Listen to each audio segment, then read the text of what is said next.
get into it. Welcome, wonderful, wonderful people, and welcome to the third episode of the Let Me Be Honest podcast, starring me, Soraya. How is everybody today? How are we doing? How are we feeling? What is up? What is good? I'm surviving. I'm doing the thing. But I am here today. It is Friday.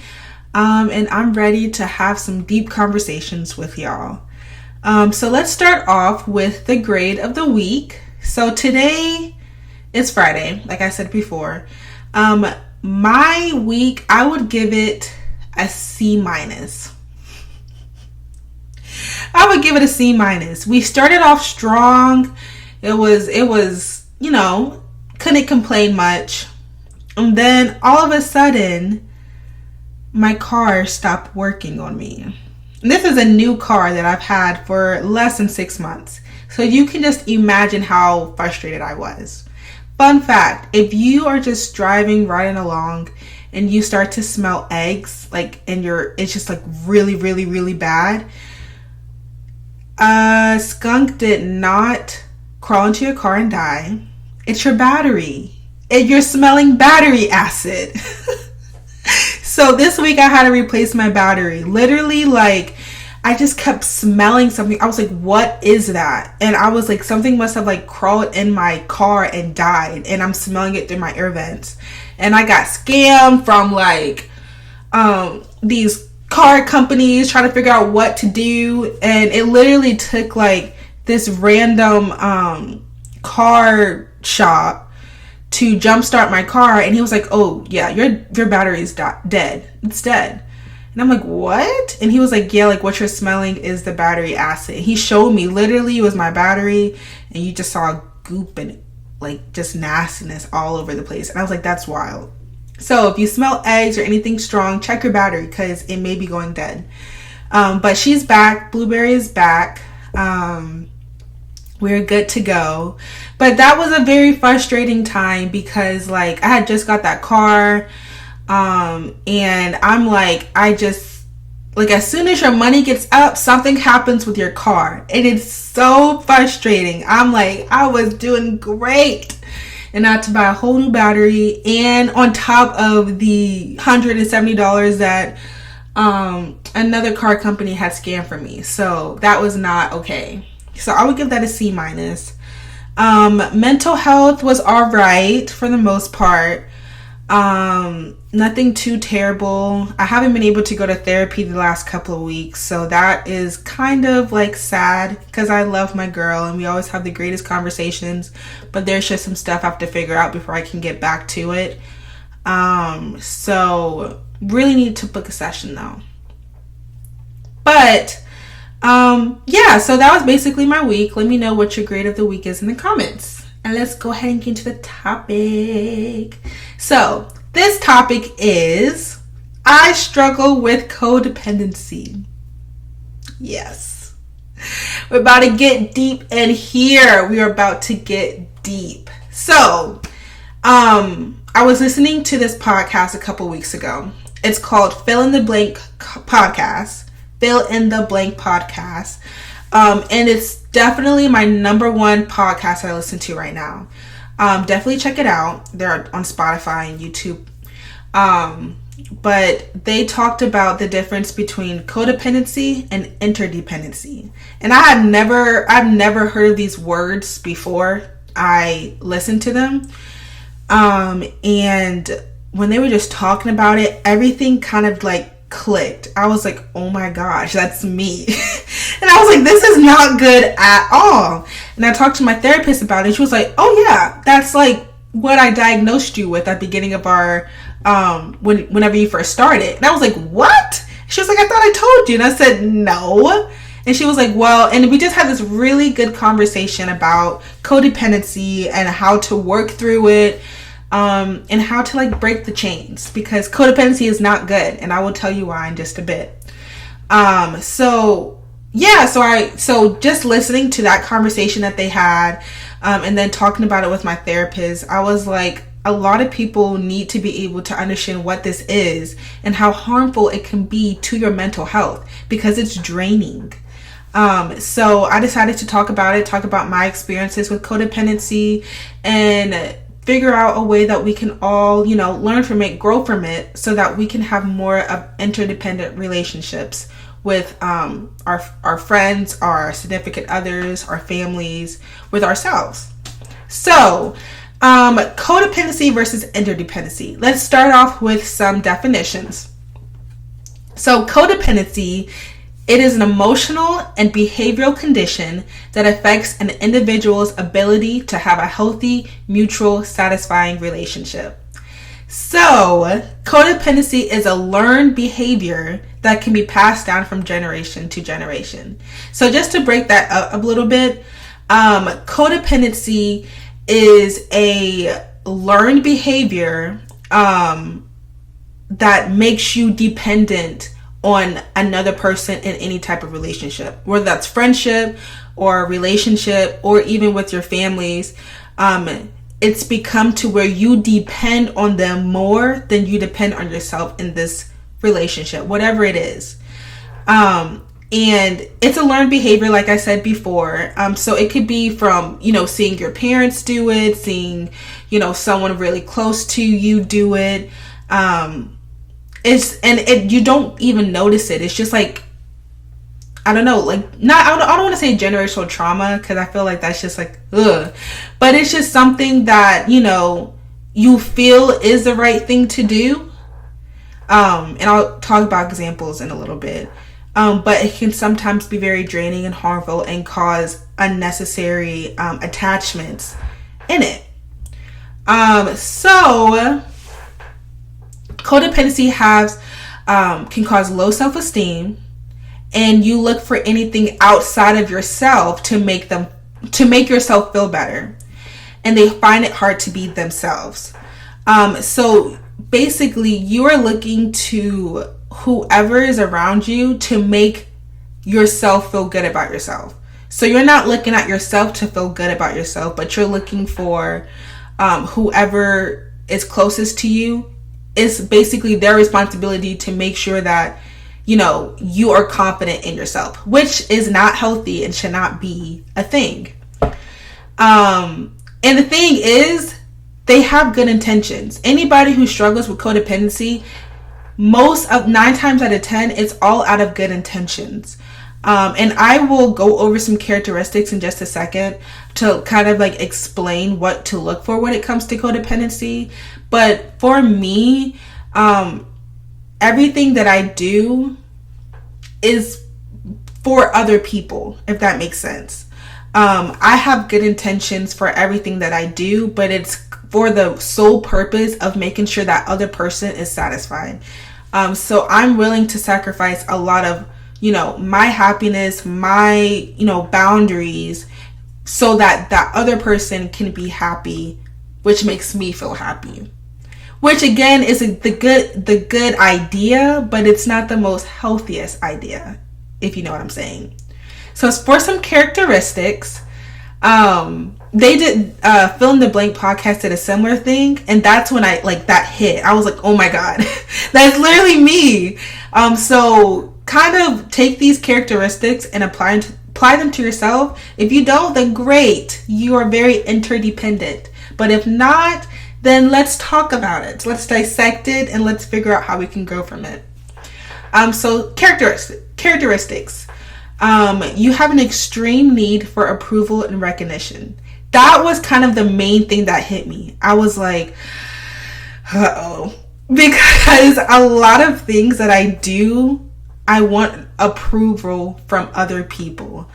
And that's good, but when it comes to overdoing it and that's like the only thing that can make you happy, then that's when it becomes an issue.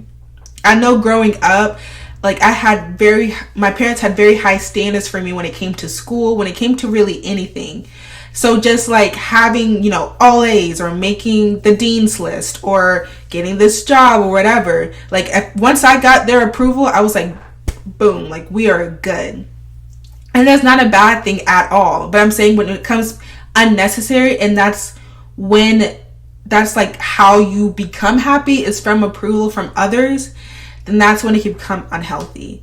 And so now, like, when it comes to some of my friendships, like, I'll go out the way to do things solely for the purpose of their approval, so that they know that I'm a good friend, even though I should know I'm a good friend because I'm a good friend, if that makes sense. So I'm putting my mental health, my whatever, solely for their approval. The second one is difficulty making decisions. That is also something that I struggle with. I'm very indecisive, very, very, very indecisive. And usually if it's with anybody and we're trying to figure something out, I'm literally like, just pick something, like, I'm down for whatever. That's literally my line. I'm down for whatever. Like, and it's just because, and the thing is, like, I really am down for whatever. Like, I've gotten better to where if there is something that I really want to do, I'll do it. I'll go ahead and say it. Like, I was very proud of myself. I went to Chicago and there were some things that, like, I wanted to do. And some people, like, weren't feeling it. Like, later on they were tired. And I was like, I really want to do this. Like, let's do this. And I was like, they were like, okay. So I was very proud of myself for, like, standing up and kind of, be like, hey, like, I came to Chicago. Like, this is, like, what I want to see. Can we do this? And I got to do what I wanted. So that was really, really cool. But for the most part, if I'm with a group of people, if I'm with somebody, literally, like, the thing that makes me, happy is just being in their presence. One of my love languages is quality time. So as long as I'm with you, like, I don't care what we do. So literally, like, my go-to phrase is, I'm down for whatever. But again, when it comes to, say, like, you know what you want to do. You know you want to go to this specific restaurant. And you've expressed that multiple times. And they ask you, okay, like, where do you want to eat? You say, this restaurant. I want to eat at this restaurant. And boom, like, that's literally, like, that's not, it shouldn't be as hard as people make it to be, including me. Like, if you want to do something and they ask you what you want to do it. Like, tell them what you want to do. You know what I'm saying? Because that's number 2.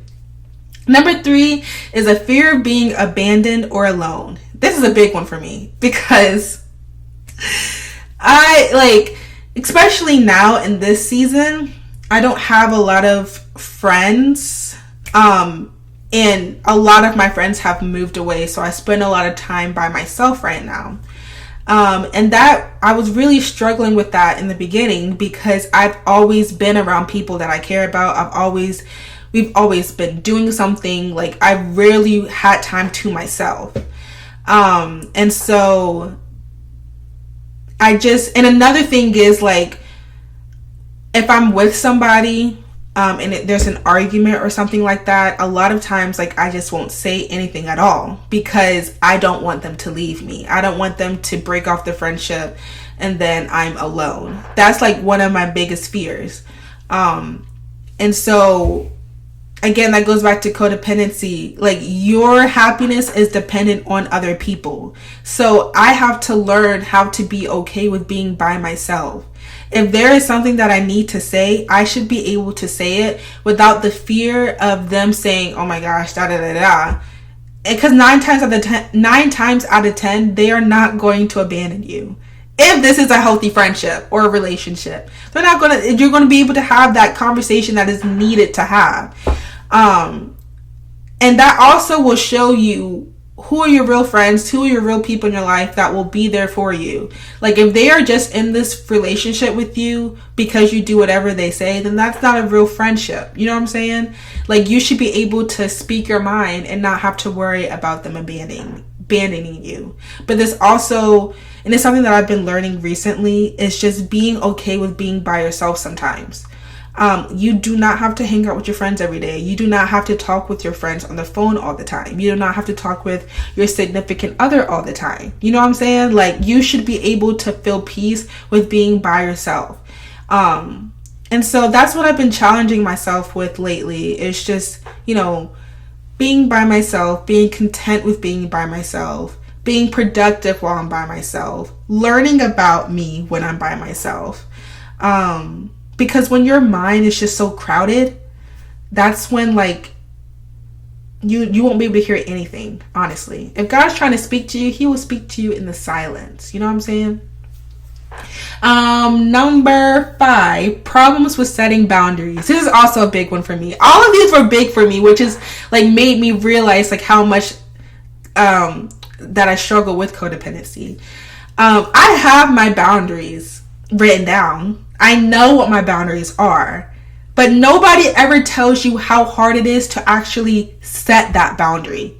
You know what I'm saying? Like, especially when you have a friendship or whatever, and they're so used to being able to do this specific action to you, and you're not okay with it, but because you haven't set that boundary, like they don't know, that can cause some real issues. You know what I'm saying? So whenever you set that boundary, it just makes everything so much better. You know what I'm saying? I'm trying to think of an example. Let's just do a random one. If your bedtime is 10 o'clock at night and you put your phone on do not disturb, you have set that boundary that no one can contact you after 10 o'clock. And that's something that I'm still struggling with, because I hate having my phone on do not disturb, because I want to be there whenever somebody needs to contact me. And so still, like, the only time I put my phone on do not disturb is when I'm recording, or if I'm, hanging out with somebody and I don't want to be bothered, then I'll put my phone on do not disturb. But like at night, and this might be embarrassing, but I turn on my ringer all the way up so I can be able to wake up if somebody calls me and they need me. Literally, I can't really tell if that's a good thing or bad thing, because I don't really have an issue when it comes to like people calling me late at night. So that's not my personal boundary, but I'm saying like if anyone has that boundary of, this is my bedtime, I don't want to be reached by then you should be able to put your phone on do not disturb, and they be okay with that. They should not get mad at you because you didn't answer their phone call at 1 o'clock in the morning. You know what I'm saying? And y'all, let's talk about this. I really want to hear y'all's opinion on this. When it comes to you and a significant other, should your significant other put you on do not disturb? Do you feel like, as the girlfriend or as, the boyfriend, that I should not be on do not disturb? Let me know how you feel. I really I'm not gonna lie, I don't like being on do not disturb. If we in some type of relationship or some type of something, I do not want to be on do not disturb. That's just my personal opinion, and I know I probably do have to work on that.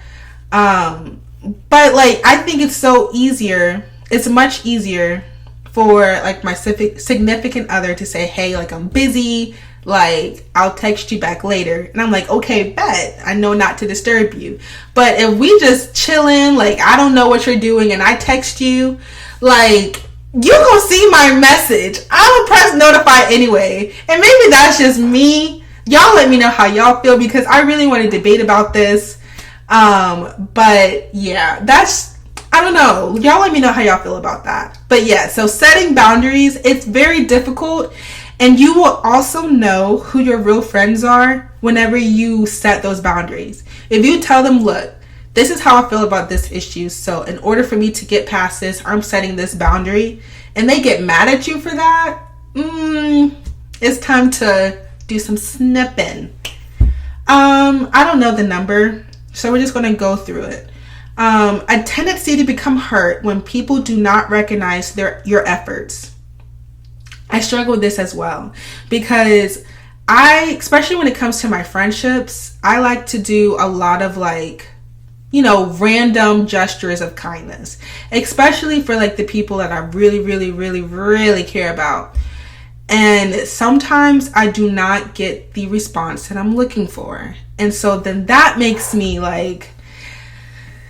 do they care about me? That's when the overthinking happens. And I'm like, look, this person did not ask for you to do that. Why are you tripping? Yes, you did this for that person. Just be happy that you did that for them. If they are not appreciative, or they just didn't give you the response that you were looking for, like, it's okay. You know what I'm saying? And that also shows, like, okay, if they got mad at you for doing this, like, you know not to do as much, you know, extra gestures as you would, if that makes sense. So that's something that I'm, you know, still struggling with, because one of my love languages when it comes to giving to other people, I love to give gifts and I love to do acts of service for people. So, and it's because I love seeing, like, their reactions and just, you know, just them being appreciative of me, you know what I'm saying? So just, you know, try not to have this preconceived reaction of what they will have to you, because 9 times out of 10 they will not give you the reaction that you thought that they were going to give you. So that's just going to be, you know, a total waste of nothing. A tendency to do more than their share all the time.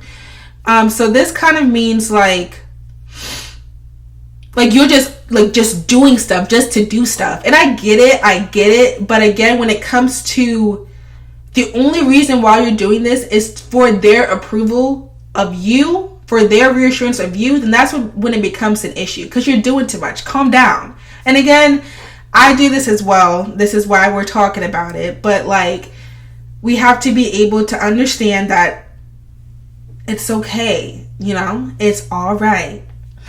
And the last one, there's more, but this is all that I put. An exaggerated sense of responsibility for the actions of others. Girl, person, guy, whoever I'm talking to, we are all different people. We all have our different lives that we live. We are not the same person. You know what I'm saying? And we are all adults. Your friend is not your child. Your friend is your friend. They have their own life. You are not responsible for them. So stop acting like what they did is somehow connected to you. You know what I'm saying?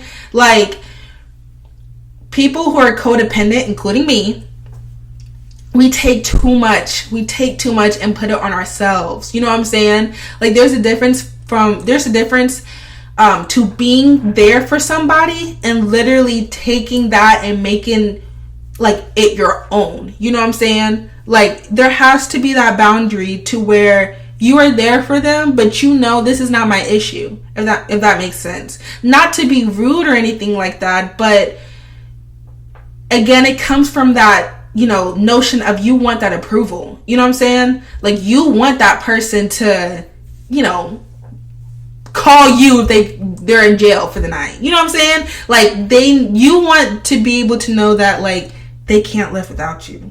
And that literally is so toxic, and that's not how it's supposed to be.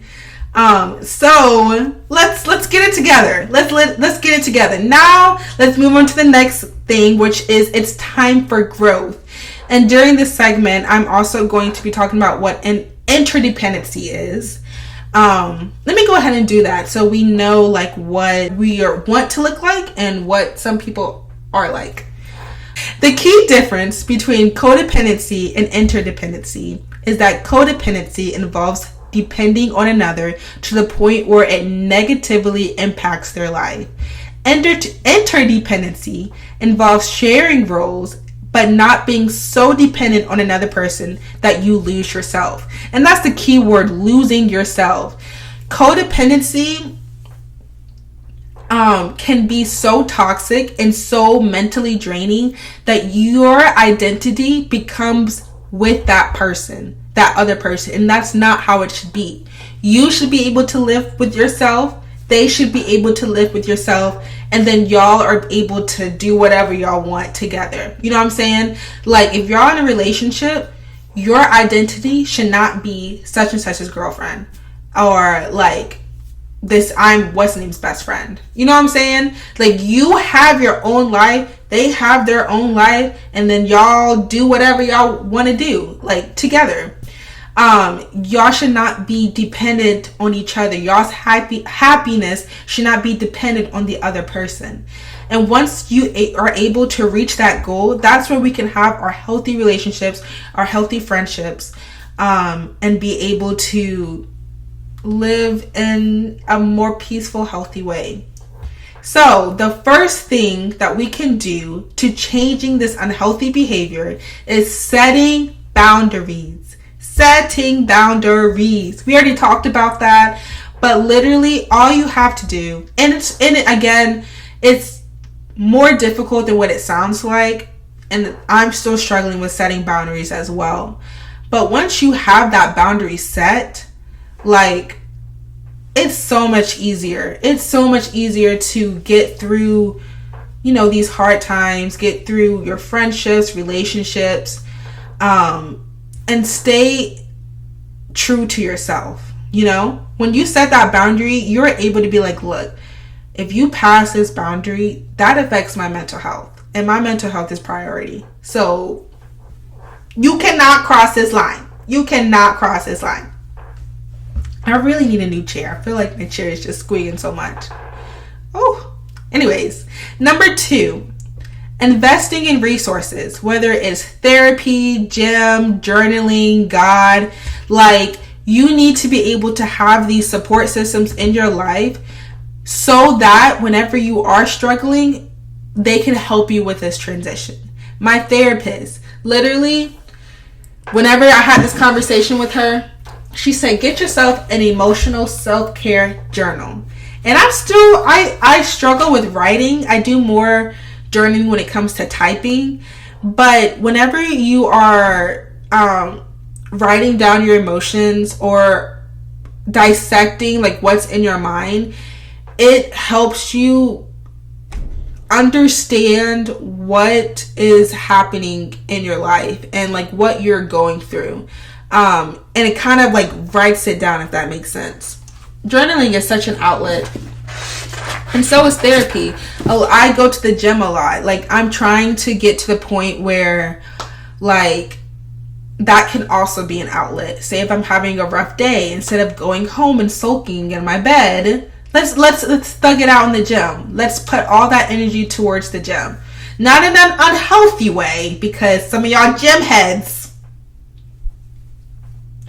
but in a healthy way to where like you're able to not solely rely on the gym, but you're able to be like, this is my outlet. Let me release this anger into something that can benefit my health, God is the number one. He should have been number one. God is the number one thing, at least for me. And that's where I'm trying to get to. Whenever you're struggling with something, whenever you're having trouble, trying to figure out how, like, why you're like this, go to God. That's what I'm trying to do. I want that to be like my default outlet, if that makes sense. He shouldn't even be an outlet. He should just be like cohesed in my life.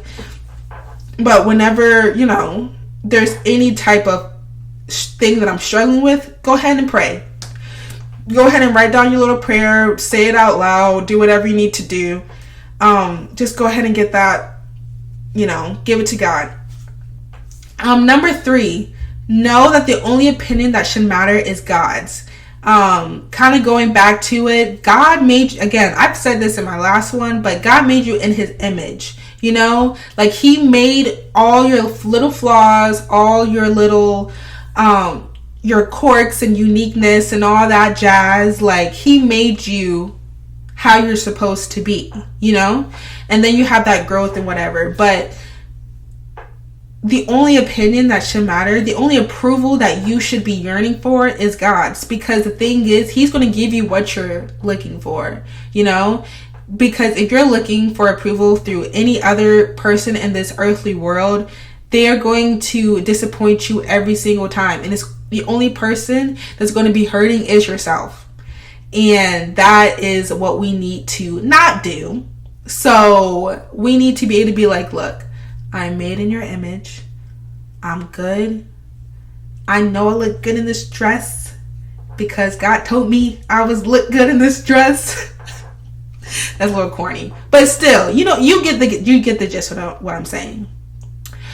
Number 4, cut off those toxic relationships. Now, this is a lot harder than just doing it. We all know this. I'm still struggling with it. But the person that came into your mind, cut them off. Cut them off.